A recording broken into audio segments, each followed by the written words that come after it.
Ay, ang sarap sa pakiramdam kapag natapos na yung test mo sa school. Pero pag uwi mo ng bahay, itetest ang pasensya mo. Tapos pagka-graduate natin, inisip natin na malaya na tayo at wala ng exams at mga assignments. Diyan tayo nagkakamali ako. Hindi naman talaga nawawala ang mga test. Ay nako, ganyan talaga ang life. Mahilig magbigay ng test si Lord. Pero huwag tayong mag-alala dahil open notes naman ang mga test at exam ni Lord. I-reflect natin.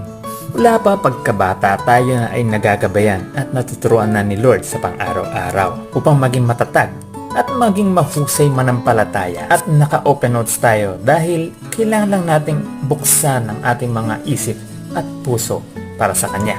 Kasi ang mga sagot sa exams na binibigay niya ay nasa paligid lang or nasa puso natin. Okay, Besh? God bless po.